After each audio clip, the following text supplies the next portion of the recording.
You get the promotion. You close the deal. You get into the program everyone said was impossible to get into. For about 10 seconds, you feel great. Then a quieter voice shows up. It says, "They made a mistake. Somebody is going to figure out you don't actually belong here." Here's the strange part. The more successful you become, the louder that voice gets. Maya Angelou wrote 11 books. She won dozens of awards. And she once admitted that every single time she thought, "Uh-oh, they're going to find me out. I've run a game on everybody."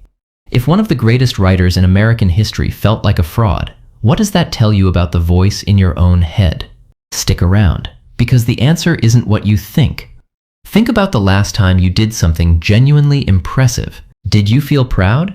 Or did you feel relieved you didn't get caught? For millions of high-achieving people, it's the second one, not because they're lying to themselves, because their brain has built a system that refuses to let success in. So here's the question that actually matters.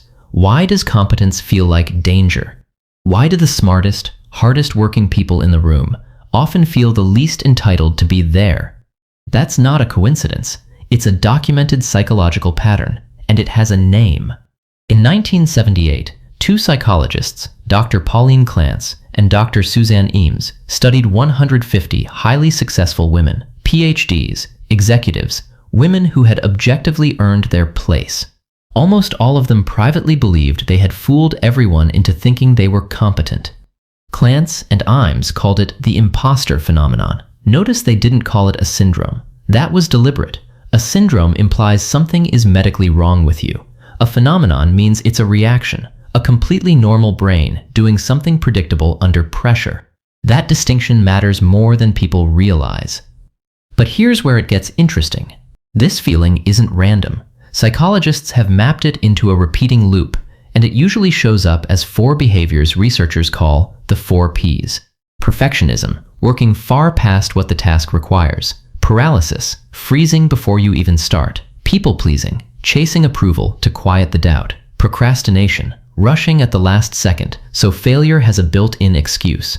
Here's the trap inside the trap. When you succeed using one of these behaviors, your brain doesn't credit your ability. It credits the overworking, the last-minute scramble, the performance. So the anxiety doesn't shrink as you succeed, it grows. Every promotion just raises the size of the secret you feel like you're keeping.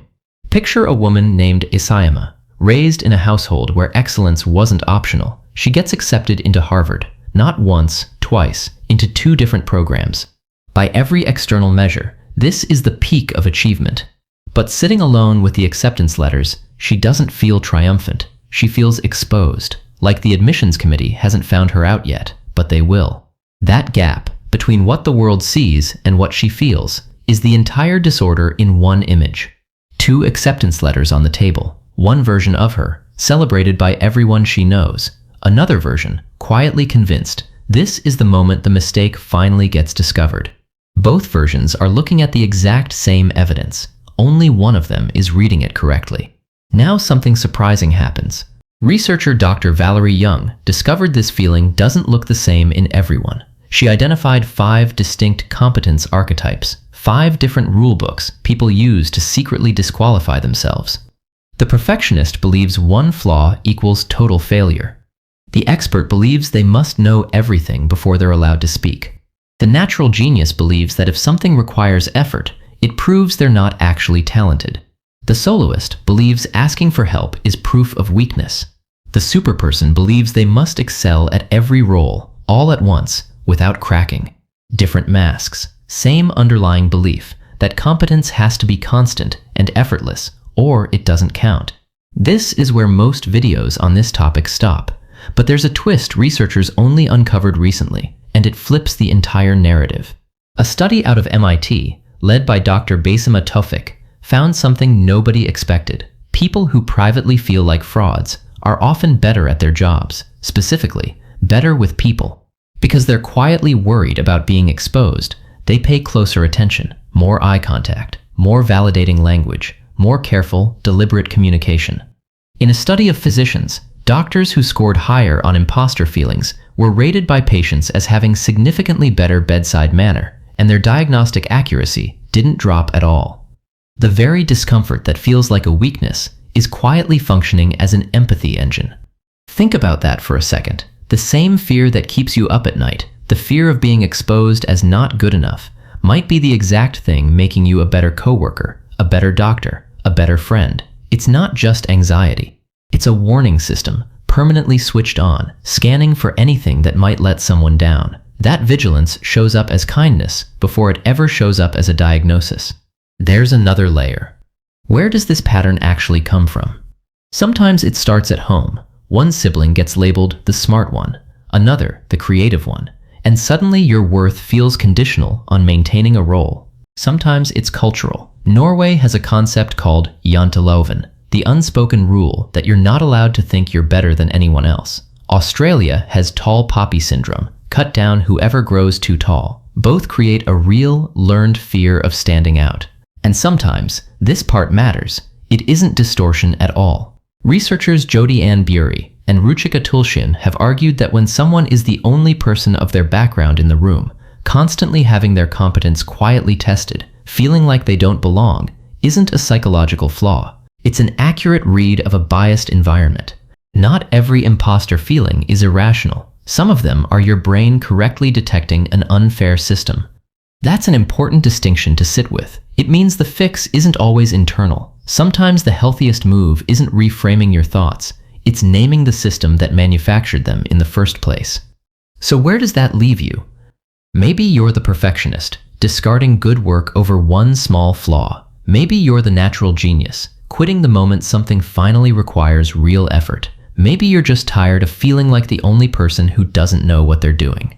Here's the realization worth sitting with. The discomfort was never proof you don't belong. It was proof you care enough about the outcome to feel exposed by it.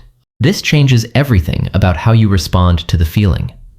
Instead of trying to silence the thought, "I'm a fraud," psychologists recommend writing it down next to the actual evidence for and against it. Most people can't find the evidence. That's the point. Replace "I got lucky" with "I was prepared when the opportunity came." Keep a running log of real wins. Researchers call it a brag sheet, specifically to counter the brain's habit of erasing your own competence. And occasionally, submit the work that's simply good enough. Not perfect, good enough. Prove to your nervous system that the world doesn't end when you stop overcompensating. There's a simpler shift underneath all of this too. Psychologist Kristen Neff calls it common humanity, the reminder that roughly 70% of people experience this exact feeling at some point. You are not the one flawed exception hiding in a room full of confident people. You're standing in a room full of other people quietly having the same thought. The confidence you're comparing yourself to is often just as manufactured as you assume your own competence is. Feeling like a fraud was never a sign you snuck in. It's what happens when a brain wired for survival meets a life full of real accomplishment and hasn't caught up yet. You are not the exception the system missed. You are not one mistake away from being exposed. The doubt isn't evidence against you. It's evidence you were paying attention the whole time. If you saw yourself in one of these 5 archetypes, say which one in the comments. Naming it is usually the first step to loosening its grip. And if this helped you see your own doubt a little differently, share it with someone who's earned their place but doesn't quite believe it yet.